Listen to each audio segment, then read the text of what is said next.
Apa kabar Formula Friends? Ketemu lagi sama gue Rainer di Formula Motor TV. R3 ini sudah menjadi mobil yang sering dipandang sebelah mata cukup lama. Meskipun dia senior sebagai LMPV di tanah air, tapi entah kenapa dia masih selalu kalah dibanding rival-rivalnya. Padahal ini adalah mobil keluarga yang bukan minim inovasi.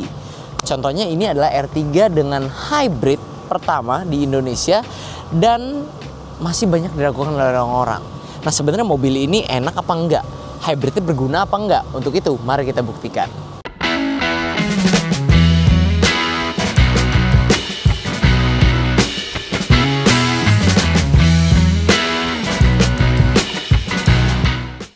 Oke, hari ini topik utama kita adalah menguji seberapa worth it kah mesinnya R3 Hybrid. Tapi sebelum itu kita sambil sekalian mencoba rasa berkendaranya. Nah, ini kita mau lihat radius putar, kita ambil cukup mepet ya. Oke, radius putar kita coba. Kayaknya naik dikit. Tapi tetap masih dapat ya untuk mobil sesi dalam kota sih. R3 dari generasi sebelumnya juga terkenal cukup baik. Memang bukan yang terbaik di kelasnya, tapi cukup baik untuk nggak buat kita repot-repot lah kalau bermanuver kayak tadi. Nah, sekarang radius putar udah, kita lanjut ke pengujian selanjutnya. Oke, sekarang kita lihat fitur R3 Hybrid ini. Kalau dari luar dia udah pakai lampunya HID ya, HID halogen, terus juga velgnya udah dual tone, jadi cukup stylish dan mewah kelihatannya. Masuknya ada smart entry, nyalainnya udah start stop engine, dan ketika pertama kali masuk ke R3 Hybrid ini, interiornya sih cukup berkelas ya, walaupun di sini masih hard plastik semua. Tapi kalau untuk setir sendiri sih dia sudah dibalut kulit dan ada panel woodnya. Panel wood itu juga nggak cuma di setir tapi juga di dashboard sini. Jadi kalau dilihat tuh tampilannya berasa mewah. Dan juga di setir lengkap. Dia ada tombol start stop engine, di sebelah kanan ada cruise control, di bawahnya ada tombol Bluetooth atau telepon. Nah, kalau power window-nya sini udah auto yang pojok kanan depan. Ada juga electric track mirror di sini, ada tombol auto ignition di sebelah sini yang mobilnya bisa mati ketika lagi posisi berhenti lampu merah misalnya. Tampilan speedometer juga baru dibandingkan R3 yang biasa karena ini ada warna-warna birunya mengindikasikan mobil ini hybrid, dan dia sudah ada MID full color yang lengkap penyajian datanya hingga yang bisa menjelaskan sistem kerja hybridnya. Nah, itu cakep ya.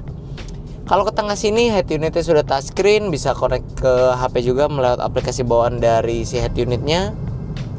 AC-nya digital, penggunaannya enak karena tombolnya masih mekanikal. Dan dia juga sudah punya colokan yang banyak, ada USB di bawah, ada power outlet 12 volt. Ada juga cup holder dengan AC-nya sendiri, jadi kalian bayangin aja. Ini ada AC-nya, bisa kalian ada, nah ini keluar angin. Jadi minuman kalian akan tetap dingin. Joknya juga sudah semi bucket seat, jadi tempat duduknya nyaman. Kalau untuk fitur keselamatannya, dia punya 2 buah airbag. Tapi kita tadi ketinggalan. Dia juga punya AC double blower ya tentunya ya. Nah, kita lanjut ke fitur keselamatan. Dia punya 2 buah airbag, ada parking sensor dan parking kamera, ada electronic stability program di sebelah sini atau VSA namanya di mobil lain. Dan dia juga punya rear defogger. Dia juga punya hill hold control. Nah, jadi biarpun ini mobil ground clearance paling rendah di antara rival-rivalnya, tapi bukan berarti dia nggak siap dipakai untuk nanjak gunung. Jadi nggak ada tuh yang bilang R3 mesinnya pelan terus penggerak depan pasti nggak kuat nanjak.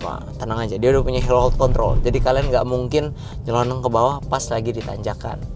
Nah, selain itu dia juga sudah didukung pengereman lengkap ya. ABS, EBD, brake assist juga sudah ada, dan pengeremannya sudah cakram untuk 2 ban depan.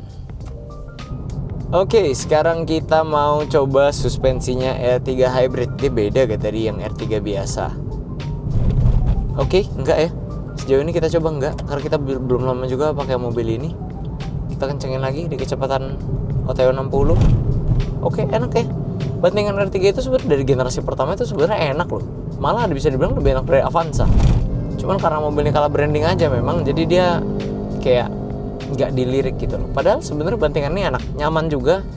Empuknya juga bukan yang ngayun, jadi mobilnya pasti nggak limbung juga nanti pas kita coba handlingnya, karena dia ground clearance-nya juga salah satu yang terendah di kelasnya. Kalau untuk suspensi mobil ini nggak ada keluhan lah sebenarnya. Nggak pernah juga kami dengar konsumen kami ngeluhin R3 nggak enak, bantingannya keras, tuker dong ke Formula mobil apa lagi. Nggak ada. Itu biasanya mobil ras gitu, keras. Kalau R3 sih nggak. Dan ini memang bantingannya nyaman. nyaman-nyaman aja, apalagi masih baru gini tuh. Kita hajar keras saja tetap empuk gitu, tetap enak. Nah sekarang kita coba handlingnya.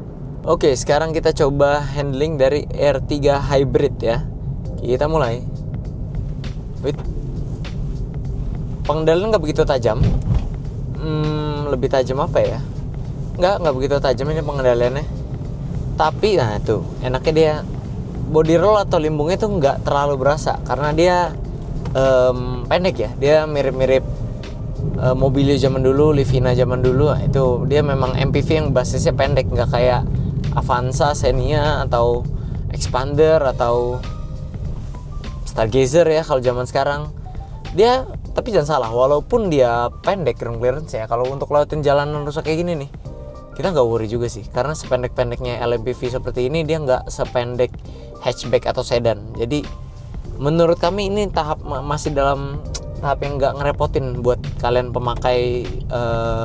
Kalau buat kalian mencari mobil yang bisa menerjang segala medan, ya tetap emang kalau Avanza gitu lebih tinggi, lebih tenang lagi kita. Cuman kalau ini juga untuk jalanan yang rusaknya standar, tanjakan atau apa, jarang mentok juga kok. Tapi itu enaknya nggak berasa limbung, nggak berasa body roll, jadi otomatis berkendara di dalam sini juga tetap lebih nyaman, nggak cepat mabuk lah buat kalian yang mungkin ada yang mabuk darat. Kalau bicara posisi berkendara, R3 itu kurangnya cuma satu sebenarnya, kurang satu armrest di sebelah kiri sini.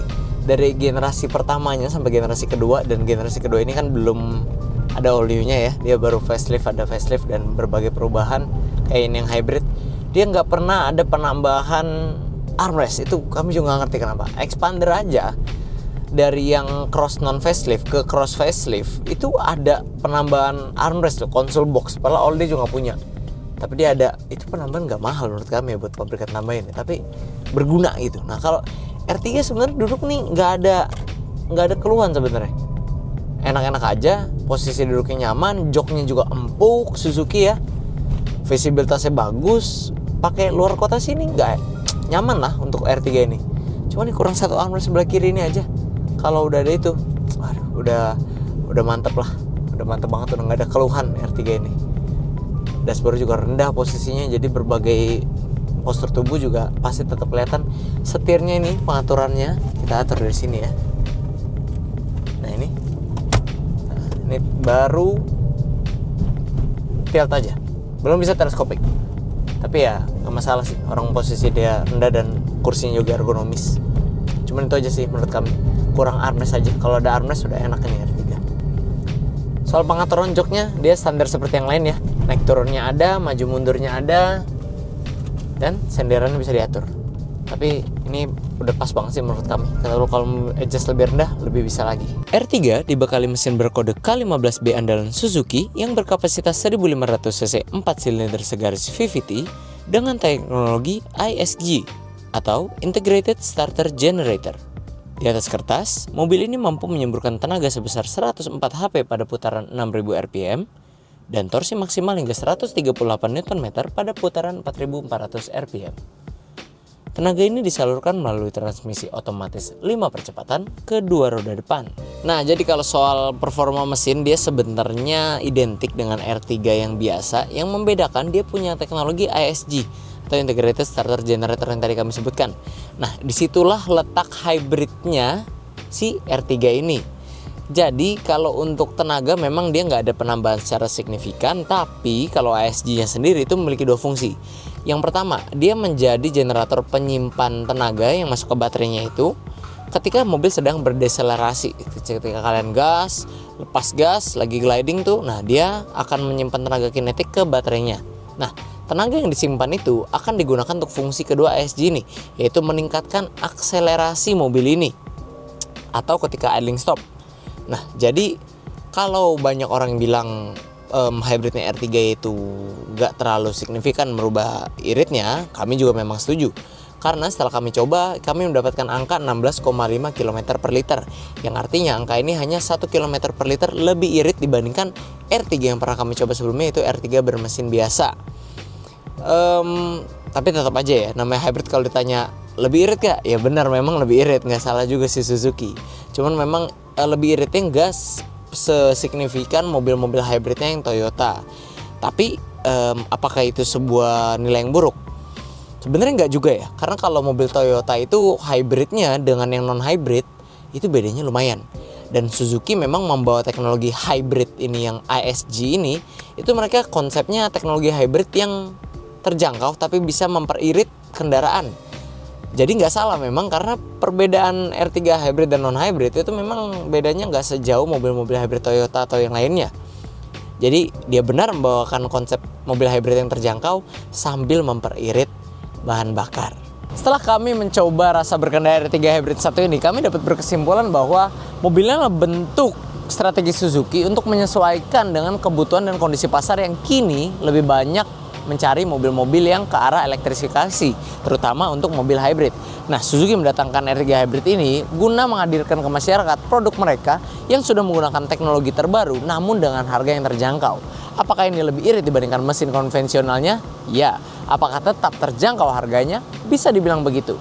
Oleh karena itu menurut kami mobil ini cocok buat kalian yang mau mencari cita rasa mobil keluarga yang ciri khas R3 namun memiliki performa yang lebih irit. Oke, buat kalian yang tertarik untuk memiliki mobil yang satu ini, kalian bisa langsung hubungi kami melalui Instagram resmi kami di @formula_motor, atau juga jangan lupa follow TikTok katalog kami di @stockformulamotor. Dan buat kalian yang mau cek mobil second berkualitas, bisa kunjungi website kami di www.mobstripcast.com, dan juga jangan lupa follow TikTok utama kami di @formula_motor. Oke friends, kayaknya segitu dulu untuk video hari ini. Kami tentunya masih punya banyak konten menarik dan edukatif lain yang akan kami sajikan di channel YouTube kami, yaitu Formula Motor TV. Jadi jangan lupa like video ini bila kalian menyukainya, dukung kami dengan cara subscribe channel kami, dan jangan lupa bunyikan lonceng notifikasi agar kalian tidak ketinggalan update dari kami. Pada akhirnya gue Rainer pamit undur diri dulu, sampai ketemu di video selanjutnya.